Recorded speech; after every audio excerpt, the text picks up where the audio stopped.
हाँ जी, क्रिप्टोरिदम्स पढ़ेंगे हम लोग। बहुत ही बहुत बहुत बहुत बहुत एकदम छोटा सा टॉपिक है ये बच्चे लोग, एकदम छोटा सा टॉपिक है। दैट इज कॉल्ड क्रिप्टोरिदम्स और द अल्फा अल्फामेटिक्स और क्रिप्टोरिदम्स। ये बहुत सिंपल सा कॉन्सेप्ट ये होने वाला है कि हम यहाँ पर किसी अल्फाबेट की जगह पर नंबर डालेंगे, और यहाँ पर बेसिक सा कॉन्सेप्ट इतना ही होता है कि आप जो भी अल्फाबेट इस्तेमाल कर रहे हो उसका वैल्यू सेम रहेगा फॉर सेम क्वेश्चन। मतलब जितना बार भी अगर कोई अल्फाबेट रिपीट कर रहा है तो उसका वैल्यू सेम होना चाहिए, है ना। और जो लॉजिक यहाँ पर आप लगाएंगे वो वैलिड होना चाहिए, राइट। ऐसा नहीं कुछ भी आप पुट कर देंगे और आपका रिजल्ट वेरीफाई हो जाएगा। तो एक थोड़ा सा मान के चलो, एक थोड़ा लॉजिकल रीजनिंग की तरह है और कुछ खास बात नहीं है, ठीक है ना। अल्फा अल्फामेटिक्स क्या बोला गया, instead of giving the numerical value we are given the sum problem in the alphabet. ये तुम्हारे पास अल्फाबेट है, सेंड मोर भेजो जल्दी से, है ना। Okay, we are given the sum problem in alphabets and we suppose to find the exact numericals and their sums, है ना। हमको उसका न्यूमेरिकल निकालना है अल्फाबेट का, और उसका वैल्यू क्या होगा ये निकालना है। ये बहुत आसान है। Each letter represent the unique digit 0 to 9। हाँ जी, सही बात है, ये यूनिक डिजिट होगा, वैल्यू उसका फिक्स रहेगा, 0 से 9 के बीच में रहेगा। सेम लेटर बराबर सेम डिजिट, यस, ये फिक्स रहेगा। जो भी लेटर है उस जो भी तुम्हारा लेटर है उसके लिए डिजिट सेम रहेगा। जैसे ई है तो क्वेश्चन में जितना बार भी ई आएगा तो उस ई का वैल्यू सेम आना चाहिए। Okay, different letter different digit रहेगा। Find the digit that make the sum correct. आपको इसका वैल्यू निकालना है। आइए क्वेश्चन के साथ में प्रैक्टिस करेंगे। टोटल हमारे पास में इस एक्सरसाइज में 6D में टोटल कितना क्वेश्चन है बच्चे, ओनली एंड ओनली 5 क्वेश्चन है ना। चलो जी, तो हम लोग सॉल्व करने वाले हैं बहुत ही बेहतरीन कॉन्सेप्ट को, दैट इज कॉल्ड क्रिप्टोरिदम्स, है ना बच्चे लोग। Just try to understand it, it is very very simple thing. आपके पास में बोला गया टी टी और टी, और वैल्यू कितना है जोड़ने पर, यहाँ पर 1 आए, यहाँ पर क्या आएगा वो तो खैर मालूम चलेगा। लेकिन समस्या क्या है कि सर हमारे पास ऐसा कोई नंबर होना चाहिए कि जिसको जोड़ने पर ये 1 दिखे यहाँ पर। अच्छा जी, ऐसा किस नंबर में हो सकता है, आप सोच के देखो, आप बस सोच के देखो। क्योंकि यहाँ पे 1 है तो सर अगर हम 7 में 7 ऐड करते हैं और 7 ऐड करते हैं तो कितना होगा, 7 3 जा 21 होता है। ये डेफिनेटली 7 3 जा 21 वाला कॉन्सेप्ट पे है। तो हम 7 को अगर 3 बार ऐड करें तो 21 आएगा, तो ये होगा तुम्हारा 21। तो बोल सकते हैं कितना, टी बराबर जो होगा बच्चे तो तुम्हारा यहाँ पर होगा सर 7, और यू का जो वैल्यू होगा कितना होगा तुम्हारा, हो जाएगा यू बराबर हो जाएगा कितना, 2 हो जाएगा। So this is your answer, T बराबर 7 एंड यू बराबर 2। ये मस्त लॉजिक है और कुछ भी फॉर्मूला यहाँ पर नहीं है। It is very simple as that, ठीक है बच्चे। तो आपको यहाँ पर 2 वेरिएबल था, टी था और यू था, उसी का टी और यू का आपको आंसर देना था और कुछ नहीं करना था। बोलो समझ में आया या नहीं आया, जल्दी से बोलिए, जल्दी से बोलिए, क्या आपको समझ में आया या कोई डाउट है। आई थिंक कोई डाउट आपको होगा नहीं, क्योंकि ये लप्पू सवाल है ना। होता है ना लप्पू सवाल, ये लप्पू सवाल की लिस्ट में आता है भाई। आ जाओ, अब तुम्हारे पास में सेकेंड क्वेश्चन है। यहाँ देखो, ये है 3, ये है 3, यहाँ एम, अच्छा यहाँ भी है एम, और यहाँ है के, और यहाँ है के, और यहाँ एम, और यहाँ एच। अब देखो सबसे इंपॉर्टेंट बात क्या है कि हमारे पास ये जितना बार भी एम आया है, एम बराबर एम ही रहेगा, और इसका वैल्यू फिक्स होना चाहिए, वैल्यू सेम रहेगा बच्चे। और साथ में तुम्हारा क्या है, के और के बोला गया, तो के और के का वैल्यू सेम रहेगा कि क्या होगा तुम्हारा, वैल्यू सेम होना चाहिए, डिफरेंट नहीं होना चाहिए। बस यही है लॉजिक है। तो अगर हम जोड़ते हैं 3 में 3 को जोड़ेंगे तो डेफिनेटली एक बात तो लॉजिक दिया हुआ है कि सर अगर 3 में 3 को जोड़ेंगे तो रिजल्ट 6 बनेगा, यानी कि डेफिनेटली ये जो एम का वैल्यू है कितना आएगा बच्चे, 6 आएगा। यानी हम यहां से बोल सकते हैं कि एम का जो वैल्यू है वो सर 6 होने वाला है। कितना होगा, एम का वैल्यू सर 100% क्या होगा सर, 6 होगा, इसमें कोई डाउट नहीं होना चाहिए, है ना। एम का वैल्यू कितना होगा सर, 6 होगा। एक तो लॉक हो गया। ओके जी, आगे बढ़िए।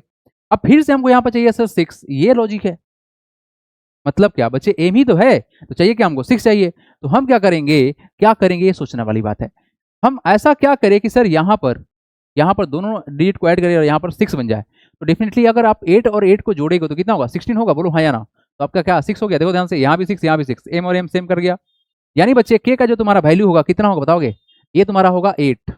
अब बताओ, आपने जब इसको ऐड किया तो 8 + 6 कितना, 16, कैरी 1, तो यहाँ चल जाएगा कैरी 1, तो यानी एज का वैल्यू तुम्हारा कितना होगा बच्चे, हो जाएगा 1। चलो आप लोग इसका आंसर वेरीफाई करो। ये हमारा आंसर आया, एम बराबर 6, के बराबर 8, और एच बराबर आएगा बच्चे 1 आएगा। कितना आएगा, 1 आएगा। Just try to verify the answer. हाँ जी, बोलिएगा जल्दी से बोलिएगा, क्या ये बात समझ में आया या नहीं आया। हाँ sir, doubt don't answer, did not answered क्या, श्री जित्ता देवनाथ क्या बोल रहे हैं आप बच्चे, क्या बोल रहे हैं। ये बताइए। अश्विनी नहीं आया, दोबारा बता दीजिए। अच्छा जी, ये समझ में नहीं आया आप लोग को? कौन सा समझ में नहीं आया, जल्दी बता दो जल्दी से। बहुत आसान है, कुछ बच्चे बोल रहे थे बहुत आसान है ना। एम बराबर 6, के बराबर 8 और एच बराबर 1। हाँ बहुत आसान है ये। हाँ आदित्य प्रजापति, ठीक है। यस सर अंडरस्टैंड, ठीक है शानवी, है ना। कोई बच्चा है जिसको प्रॉब्लम हो रहा हो? Anyone who is not able to understand this question? Very simple question it is, है ना। एक काम करो भाई, समझ में नहीं आ रहा थोड़ा ध्यान लगाओ। बहुत सिंपल सा क्वेश्चन है ये, तुम बस ध्यान लगाओ।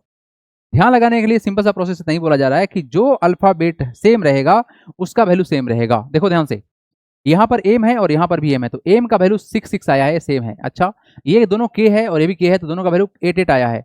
यही तो है इस क्वेश्चन का लॉजिक, और कुछ लॉजिक ही नहीं है। हम क्या किए, वैल्यू को देखे तो एम का वैल्यू 6 आया और के का वैल्यू 8 आया और एच का वैल्यू 1 आया, बस हो गया काम खत्म। अब यहाँ देखो, अब यहाँ देखो, यहाँ देखो, यहाँ देखो।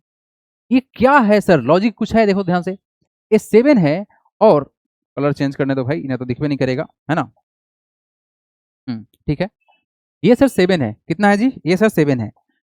7 में कितना जोड़ेंगे कि सर 7 बन जाए, बोलो तो। 7 में क्या जोड़ोगे कि 7 बन जाएगा? 0 जोड़ेंगे, है ना। अगर 7 में 0 जोड़ेंगे तो कितना होगा तुम्हारा रिजल्ट? 7 बनेगा। अच्छा जी, यानी डी का वैल्यू कितना आ गया तुम्हारा, बोलो? 0 आ गया। ये बात तुम्हारा लॉक हो गया। अच्छा सर डी तो यहाँ भी है, डी तो यहाँ भी है, यानी कि यहाँ 0 करने के लिए, और तुम्हारे पास यहाँ पर 4 है, बताओ इस 4 में बच्चे तुम क्या ऐड करोगे कि ये 0 बने? सर 4 में ऐड करना पड़ेगा और 0 बनाना पड़ेगा, तो 6 और 4 को ऐड करने पर 10 हो जाता है, बोलो कितना हो जाएगा? 6 + 4 10 हो गया। यस सर 10 हो गया। यानी बी का वैल्यू तुम्हारा कितना आएगा बताओ? सर 6 आ जाएगा।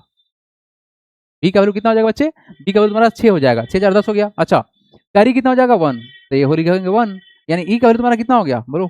ये हो गया तुम्हारा 1। That is the answer is D बराबर 0, बी बराबर 6 एंड ई बराबर 1 आएगा। चलो वेरीफाई करो आप लोग, क्या आप लोग सेटिस्फाई हैं सेशन से या कोई डाउट है, जल्दी बोलो। हाँ जी,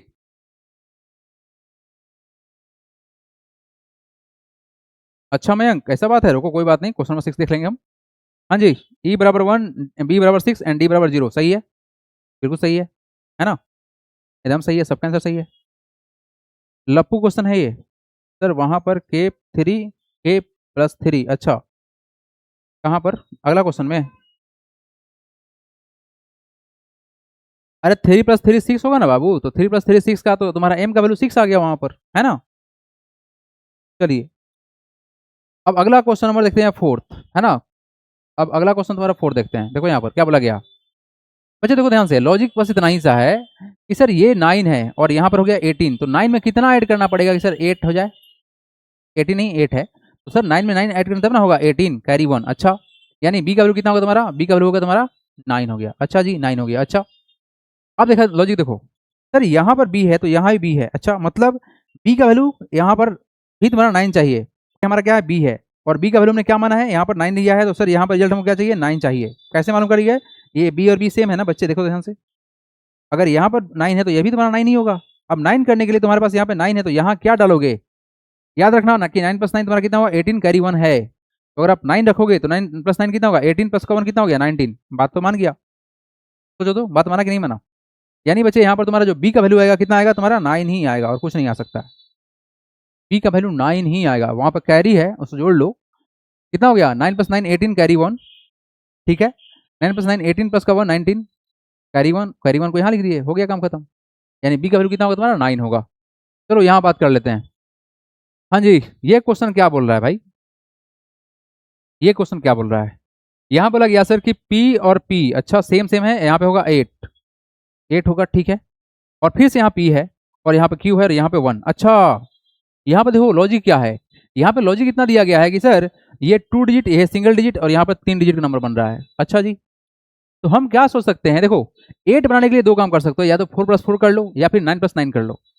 तो अगर 4 + 4 करोगे तो डेफिनेटली आगे कैरी नहीं होगा, लेकिन हम आगे कैरी करना चाहते हैं क्योंकि हमको यहाँ पे 1 दिख रहा है, इस 1 के अकॉर्डिंग सोचना पड़ेगा। जैसे आप देखो यहाँ पे 1 था तो डेफिनेटली कैरी होकर आगे बढ़ेगा वो। तो बच्चे लोग यहाँ पर जो P का वैल्यू होगा उसको अगर हम 9 लेते हैं तो 9 + 9 कितना हो गया? 18 हो गया, कैरी 1, क्योंकि ये P है तो डेफिनेटली ये भी तुम्हारा 9 ही होगा, तो 9 + 1 कितना होगा? 10 कैरी 1, ये आ गया 1। यानी कि यहाँ से तुम्हारा जो P का वैल्यू होगा बताओ कितना होगा? P का वैल्यू सर यहाँ पर हो जाएगा 9, और जो यहाँ पर क्यू का जो वैल्यू होगा, जो क्यू का वैल्यू होगा कितना होगा, वो होगा तुम्हारा 0। So this is the final answer, this is the final answer, p बराबर 9 एंड q बराबर 0। दिस इज डन, खत्म। बोलो जल्दी से बोलो आप लोग, ये पार्ट हो गया खत्म। नहीं, यहाँ पर कोई स्टेटमेंट लिखने का आवश्यकता नहीं है, ठीक है, कोई स्टेटमेंट का आवश्यकता नहीं है, ये तुम्हारा पजल बेस्ड है।